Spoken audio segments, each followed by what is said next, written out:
हमारे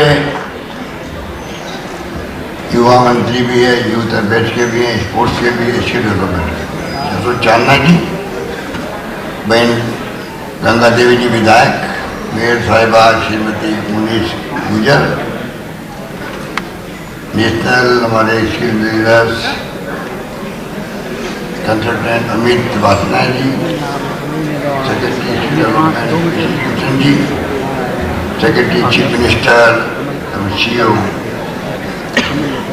गौरव गोयल जी, यहाँ उपस्थित तमाम मेरे युवा साथियों, भाई और बहनों, नौजवान दोस्तों, मुझे बहुत प्रसन्नता हो रही है आपका यह माहौल देख करके। आप सबको बधाई।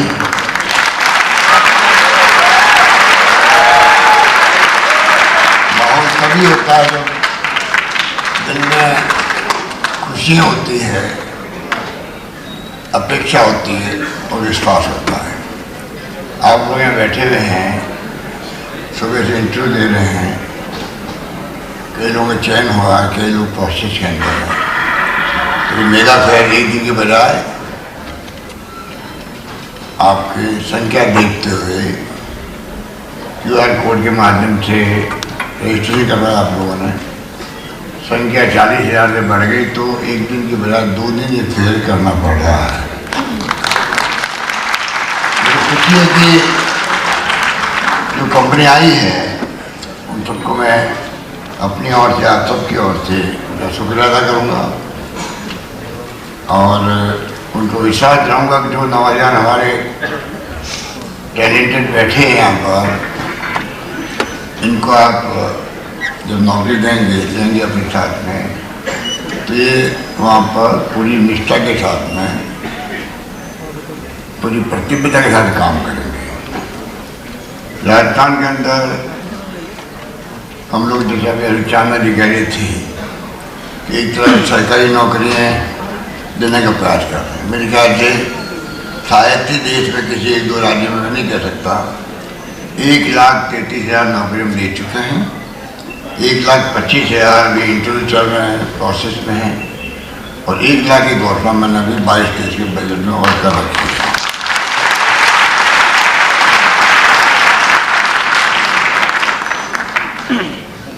सरकार की भी सीमा होती है, कितनी कोशिश कर लो तब भी एक सीमाएं नौकरी मिल सकती है।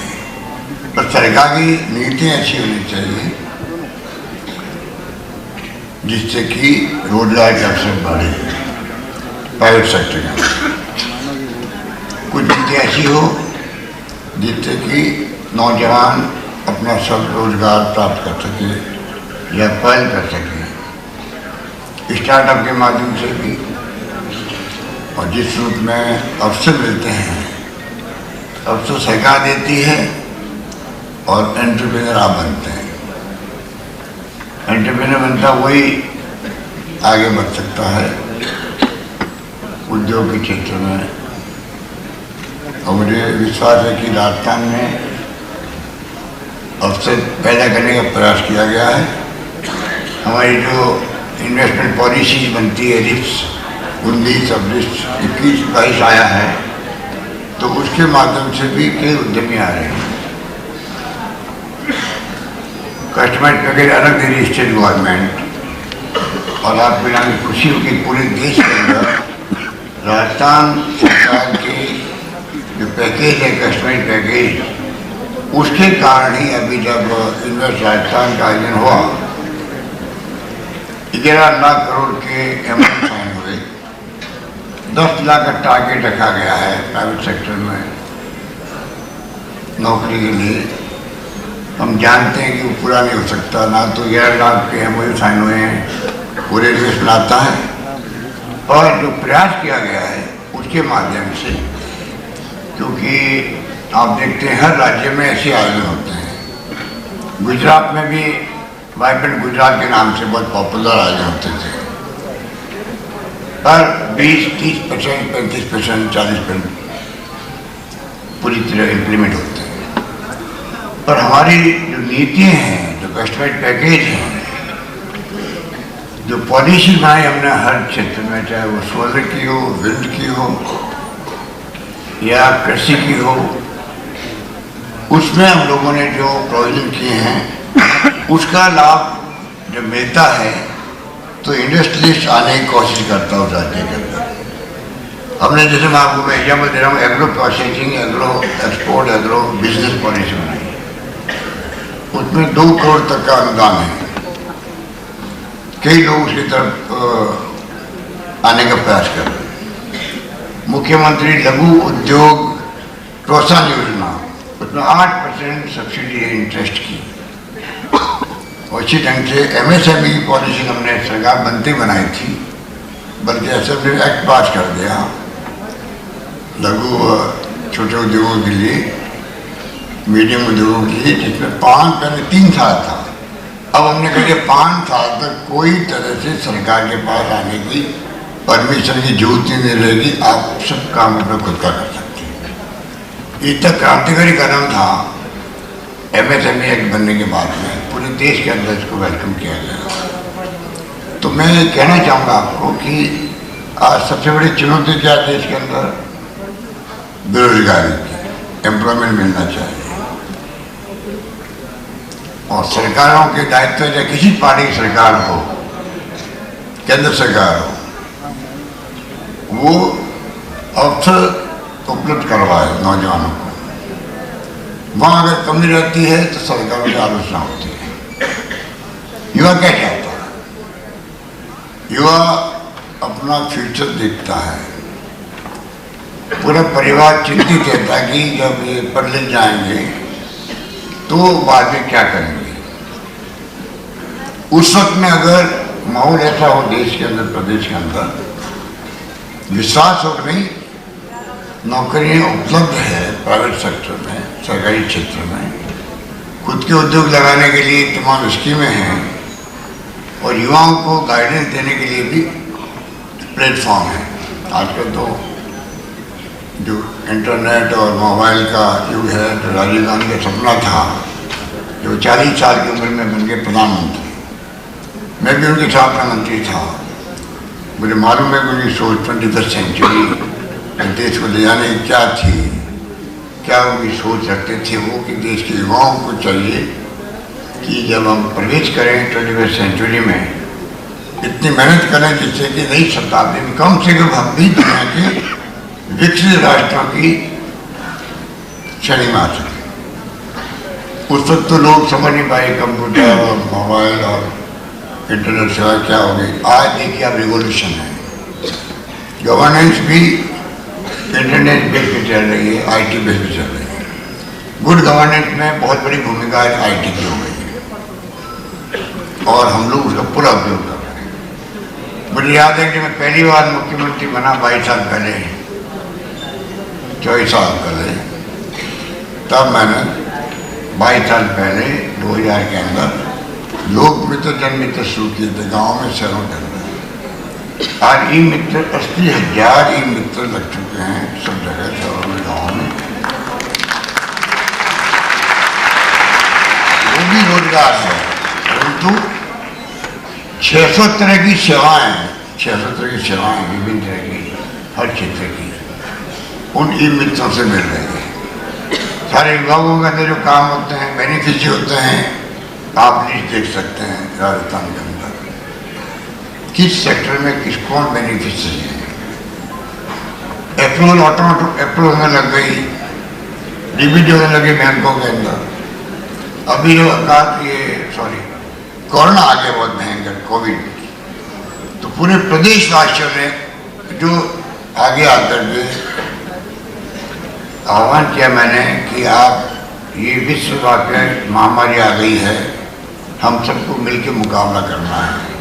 मैंने कोई राजनीतिक भेदभाव किए बगैर सबको बुलाया, पार्टियों को, धर्मगुरुओं को रिक्वेस्ट करी, NGO को, एक्टिविस्ट से बात करी, विभिन्न संगठनों से बात करी, प्रदेश को आह्वान किया।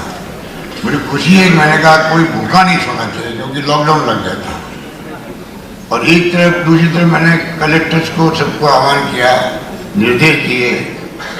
वीडियो कॉन्फ्रेंसिंग मैंने 500 करी थी उस मान के, और सौभाग्य से राजस्थान में वीडियो कॉन्फ्रेंसिंग की सिस्टम अपनाया था। शानदार है कि हम लोग पंचायत तक, गांव तक जुड़े हुए हैं, पंच से सरपंच।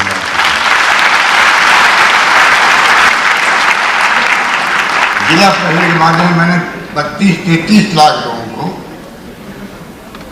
आइडेंटिफाई किया करा है, जो प्लेटफॉर्म पे सो जाते हैं, रेस्टिट्यूट हैं, ठेले वाले होते हैं, क्योंकि जब लॉकडाउन लग गया, लोग सब घरों बंद हो गए, तो वो आदमी को रोजगार कैसे मिला, ठेले में ठेला चल नहीं रहा उसका, तो उन सबके मैं लिस्ट बनवाई और सबके यहाँ मैंने बार बार 1,000 रुपये के 5 बार, एक बार 1500 रुपये, 4 बार 1,000 रुपये के मैंने डीबीटी करवाई। वो जो समय का साल भर का, 1.25 साल का, 1.5 साल का, उसके अंदर कम से कम 5,500 रुपये उसके पास पहुँच गए। उसको एक रहा विश्वास रहा कि भाई मैं कम से कम अपना काम चला दूँ, घर से चला दूँ। मैंने कहा कोई भूखा नहीं सोना चाहिए, तो लोगों ने कोई कमी नहीं रखी, एक दूसरे की इमदाद करी, खाने पहुँचाए घरों में, और तमाम कर्मचारियों ने, तमाम पुलिस कांस्टेबल तक ने खाना पहुँचाने का काम किया, नर्सेज डॉक्टर्स ने तो सेवा की थी।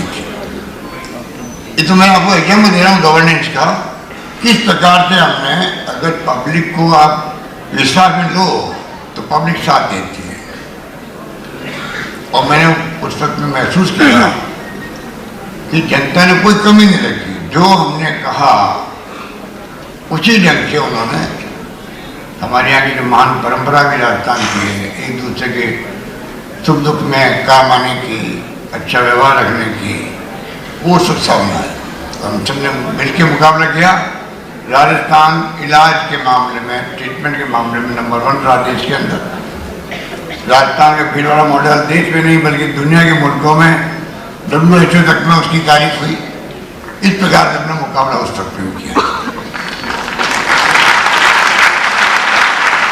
इसलिए मुझे विश्वास है कि आज जो देश के अंदर भी आप लोगों का भविष्य उज्जवल है, कल का खाता आपके कंधों में होता है, ये सोच करके सरकारी फैसले करें, क्योंकि उदारीकरण हुआ था 91-92 के अंदर, जब डॉक्टर मनमोहन सिंह जी वित्त मंत्री बने था। उसके बाद में सीधे बदला देश का, युवाओं को नौकरी के ज़्यादा अवसर मिलने लगे, और आज जो दिख रहा है सीधे देश के अंदर आपको, क्योंकि हम तो बचपन से देखते आ रहे हैं कि पहले बैंकों के मालिक तो बड़े बड़े पूंजी हुआ करते थे। इंदिरा गांधी ने क्रांतिकारी कदम उठाए और जैसे ही बैंकों के राष्ट्रीयकरण किए, उसके बाद में हम लाखों ब्रांचें जो देख रहे हो गाँव में, पहले ये नहीं थी। अब बैंकों से लोन लेना आसान हो गया, ग्रामीण बैंक का, सिटी बैंक का जाल बिछ गया। तो तमाम जो फैसले हुए हैं 20-30 सालों में, उसका भी असर रहेगा। आज नौजवान आदमी अपेक्षा कर सकता, उम्मीद कर सकता है मुझे कहीं न कहीं अपने काम करने के लिए मुझे सुविधाएं मिलेगी, लोन मिलेगा। और हमारी गवर्नमेंट भी, मैं समझता हूँ, छात्रों के लिए भी कोचिंग है, तो हम लोग 15-20 हज़ार बच्चों को फ्री करवा रहे हैं। बहुत कोचिंग है, बहुत ज़्यादा फीस होती है उसकी। 200 बच्चों को विदेश भेजे पढ़ने के लिए, पूरी फीस 50 लाख की और 1 करोड़ की सरकार दे रही है। तो तमाम तरह से राजस्थान में युवा को अवसर कैसे मिले आगे बढ़ने के, इसमें हम लोग कोई कमी नहीं रखें। और उम्मीद है कि आप लोग जो भी सरकारी योजनाएं हैं उसका आप लोग पूरा फायदा उठाएंगे और जागरूक रहेंगे। आप लोग मोबाइल के माध्यम से भी, सोशल मीडिया के माध्यम से भी, और वैसे भी, क्योंकि नॉलेज इज पावर आज जो थीम चल रही दुनिया में, जिसके पास नॉलेज है वो बहुत पावरफुल है। और मोबाइल के माध्यम से, गूगल के माध्यम से आप सब कुछ कर सकते हैं। तो मेरे कहने का मतलब ये कि एक तरफ तो सरकारी योजनाएं जो बन रही है, वो शेयरिंग कर रही परिवारों के अंदर। अभी अरुण चावले ने बताया आपको, ये कोई मामूली स्कीम नहीं है, हिंदुस्तान में कहीं पे भी नहीं है, जहाँ 10 लाख का बीमा आपका फ्री इलाज का, MRI free, CT scan free, dialysis free, पूरा इलाज फ्री। और ऊपर से आप सुनिए, जिससे आप किसी गरीब की मदद कर सको। इसके अलावा भी 10 लाख का बीमा है, 10 लाख में 4 लाख मानो खर्च हो गए इलाज के अंदर, 6 लाख बच्चे। घर में प्रॉब्लम आ गई आपके किडनी ट्रांसप्लांट करने की, लीवर ट्रांसप्लांट करने की, ऑर्गन ट्रांसप्लांट करने की, बोन मैरो ट्रांसप्लांट करने की, कैंसर में, तो आपको मालूम है सरकार हो सकता है, आपको क्यों मालूम नहीं है? क्योंकि हमें हर एक चीज को बारीकी समझना पड़ेगा। उसमें हम लोग चाहे वो खर्चा किडनी ट्रांसप्लांट का 10-12 लाख हो, 15 लाख हो, लीवर ट्रांसप्लांट का 6 लाख बच्चे उसके हैं परिवार के, वो बच्चे रहेंगे, उसके अलावा उसको 15 लाख का खर्चा भी सरकार देगी उसका लीवर ट्रांसप्लांट करना है।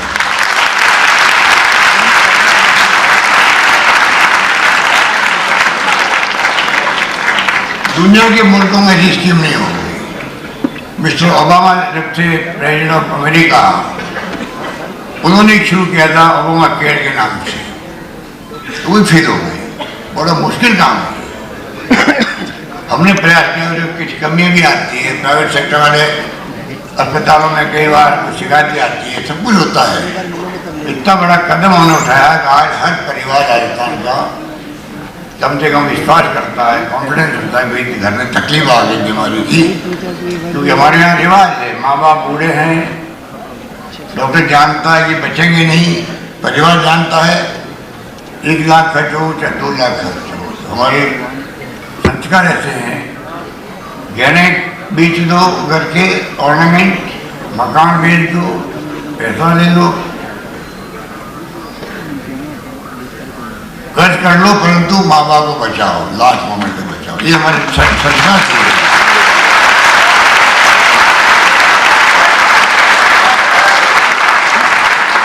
मकान परिवार बर्बाद हो जाते हैं। सब ज़्यादा बर्बादी हुई होती है तो होती है इलाज कर होती है। घर से निकलता है ऑर्डनरी आदमी भी, छोटा मोटा बुखार भी आ गया, उसको खांसी जुकाम हो गया, तभी वो 2-4 रुपये लेके निकलता है कि भाई जाऊंगा तो भी डॉक्टर लिखेगा दवाएं, तो मुझे 200-250 रुपये दवाएं लानी पड़ेगी। अब दवाएं फ्री, इलाज फ्री, टेस्ट फ्री, सब कुछ फ्री उसका है। तो ये जो प्रयोग हमने किया है, ये प्रयोग मैं समझता यूनिक प्रयोग है।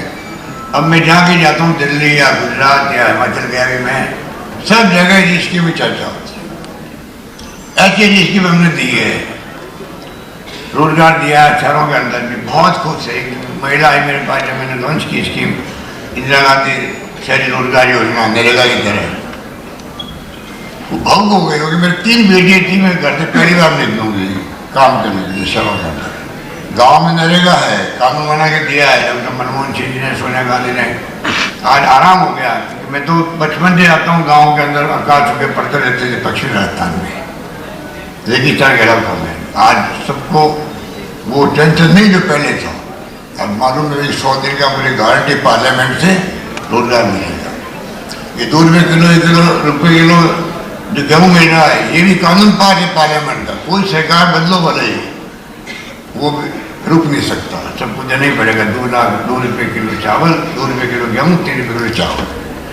कहने का मतलब ये कि तमाम जो स्कीमें हैं ये गुड गवर्नेंस में आती है, जिससे कि खर्चे बचेंगे तो खर्चे और काम आएंगे, बच्चों के लिए काम आएंगे, बच्चों के पढ़े लिखे में काम आएंगे, खाने पीने में काम आएंगे। इसलिए हमने हर सेक्टर, बिजली हो चाहे पानी हो, शिक्षा में, स्वास्थ्य में, सब जगह कोशिश करी है किस प्रकार रिलीफ लोगों को मिले। तो ये जो मेगा फेयर लगा आपका, इसकी अलग इम्पोर्टेंस है। हाथों हाथ नौकरी मिलना, बड़ी बड़ी कंपनियां देख रहे हैं कि किस प्रकार से हम टैलेंट देख करके उनको इंटरव्यू में सेलेक्ट करें।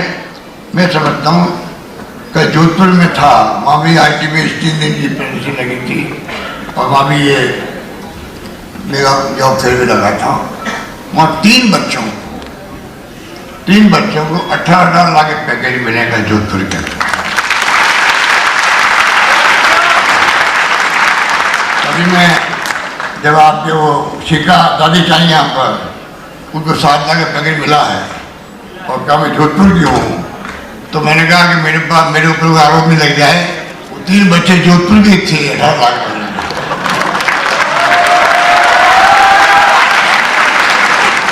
तो जोधपुर के होने का नहीं है मतलब, मेरी से सिलेक्शन हो रहा है आप लोगों का, मेरा इसमें कोई हाथ नहीं। मैं जानती हूँ कंपनी कौन सी, कौन देने वाली, कौन लेने वाला है। कहना मतलब कि बहुत अच्छे ढंग से अब ये जो अशोक चावला जी, गौरव गौरव जी मुझे भी बता रहे थे, अभी जो योजना बना रहे हैं जल्दी, ऐसे फेयर हर जिले में लगेंगे, हर जिले में लगेंगे।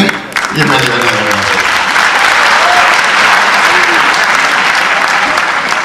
इसलिए मैंने कहा हम सब मिलकर के, क्योंकि महंगाई बहुत भयंकर है, महंगाई की मार आप समझ सकते हो क्या होती है। ये जो असामाजिक तत्व पैदा होते हैं समाज के अंदर, इसका लिंक भी महंगाई से भी है, बेरोजगारी से भी है, बड़े खतरे हैं। सरकारों की ड्यूटी है कि पहले वो गुड गवर्नेंस के माध्यम से हैप्पीनेस इंडेक्स बढ़ाए, लोग खुश रहें, उनको सुविधाएं मिले, महंगाई कम हो, तो क्या करें, वो बेरोजगारी कम हो, और उसके लिए वो तमाम कदम उठाएं जिससे कि अवसर उपलब्ध हो। कई दुनिया के मुल्क हैं ऐसे, अपने देश के अंदर भी कई ऐसे राज्य भी हैं जो कि बहुत प्रगतिशील है। गुजरात था पहले, अब तो स्थिति उसकी खराब है मान लीजिए। हालांकि पहले से वो मजबूत राष्ट्र राज्य था, उद्योग धंधे पहले से बड़े बड़े इंडस्ट्री वहाँ पर थी। वैसे राज्यों के अंदर पर कैपिटा इनकम ज़्यादा होती है, युवाओं को लगता है जब चाहूँ मैं काम ले लूँगा, और ये स्थिति आनी चाहिए देश के अंदर, हमारे मुल्क के अंदर भी, जब चाहूँ मैं काम ले लूँगा, जब चाहूँ मैं छोड़ दूँगा और मैं चला जाऊँगा, मुझे अवसर मिलना नहीं। ये स्थिति बनती है। अभी तो कुछ लोगों को मिली हुई है जो कि बहुत टॉप पहुँच जाता है टी बेस पे, 50 लाख का 1 करोड़ का पैकेज मिलता है, कभी एक्स कभी वाई कभी जेड, क्या चलेगा, तो उनको उपलब्ध है, परंतु हर व्यक्ति के लिए नहीं। हमारी योजना ऐसी होनी चाहिए जिससे कि हर युवाओं को चिंता नहीं सताए, परिवार वालों को, माँ बाप को चिंता नहीं रहे कि इनका फ्यूचर क्या होगा पढ़ने के बाद। अवसर तो उपलब्ध रहने चाहिए, खुद काम करे या गैर सरकारी प्राइवेट सेक्टर में या सरकारी सेक्टर में, कहीं कहीं उसको संभावनाएं ज़्यादा नजर आए, ये माहौल बनना चाहिए। ये हमारा प्रयास है, ये मैं आपको विश्वास दिलाता हूँ, और मैं उम्मीद करता हूँ कि जो माहौल में देख रहा हूँ राजस्थान के अंदर, सरकार ने जो कदम उठाया, अभी तो वक्त नहीं कि मैं सब कदम बताऊँ आपको, आप सब जानते हैं, हम बराबर मीडिया में कहते हैं, कदम हमारे एक से एक बढ़कर के हैं, और मैं उम्मीद करता हूँ कि और मजबूती के साथ में जो फैसले कर सकते हैं। जैसे मैंने आपको मालूम है इस बार किसानों का अलग बजट पेश किया था, मैंने एलोकेशन डबल कर दिया पिछले साल। इस बार मैंने कह रखा है, आपने सुना होगा, पढ़ा होगा, अगला बजट मेरा युवाओं को, छात्रों को, बच्चों के लिए।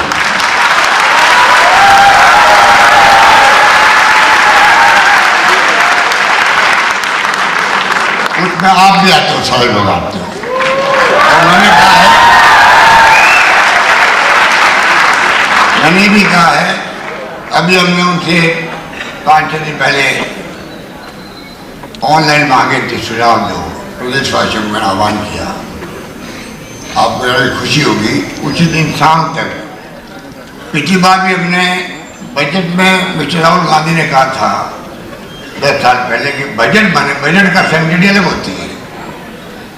मैं जब पहली बार मुख्यमंत्री बना 98 के अंदर, तो देश में पहली बार मैंने मैनिफेस्टो जो होता है पार्टियों का, वादे करते जनता से चुनाव कैंपेन में, और चुनाव खत्म होते ही मैनिफेस्टो भूल जाती है सरकारें भी, और जनता ही भूल जाती है। मैंने एक नई परंपरा कायम करी कि उस वक्त मैंने सरकार बनते मैं खुद पहल मैंने करी, और पहली कैबिनेट मीटिंग के अंदर मैंने उस मैनिफेस्टो को सरकारी डॉक्यूमेंट बदल दिया। ये जो वादे हमने किए, वो वादे निभाएंगे, हम निभाना चाहते हैं। सरकार के अधिकारियों, कलेक्टर से लगा के सेक्रेटरी तक का एक कमिटमेंट होना चाहिए। ये जो वर्तमान सरकार बनी है, पब्लिक के साथ धोखा नहीं होना चाहिए। अगर हमने उनसे वादा किया तो वादे निभाओ, पूरे करो।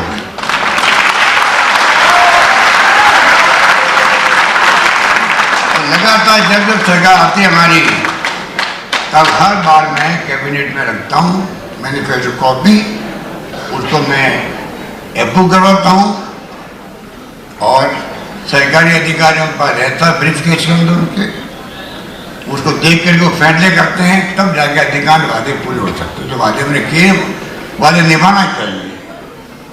तो ये मैं इसलिए मैंने आपको कहा, इस बार मैंने कहा है युवाओं को और छात्रों को, आज नेहरू जयंती है, पंडित नेहरू कराने थे वो, और बच्चे के बहुत प्रिय थे, तो आज मैंने कहा बच्चों को भी शामिल करो, छोटे बच्चों के लिए। तो सुझाव मैंने मांगे थे। तो पिछली बार भी राहुल गांधी ने कहा था कि आप सुझाव पब्लिक से लो, मैनिफेस्टो में क्या क्या आना चाहिए, मैनिफेस्टो में क्या क्या समावित हुए सुझाव, फिर मैनिफेस्टो बनो। तो भाई पहले घोषणा पत्र नाम था, हो गया जन घोषणा पत्र, हो गया जनता का घोषणा पत्र। अभी राहुल गांधी यात्रा कर रहे हैं तो महंगाई और बेरोजगारी और देश में शांति सद्भाव हिंसा नहीं हो, इसी को लेकर कर रहे हैं। देश में प्यार मोहब्बत रहेगी, हिंसा नहीं होगी, शांति होगी, तब जाकर देश विकास करेगा। जहाँ झगड़े होते परिवार में, वो परिवार ऊपर नहीं उठता है। जब झगड़े होंगे परिवार में, गांव में, जिले में, वहाँ विकास हो जाता है। एक थीम है उनकी।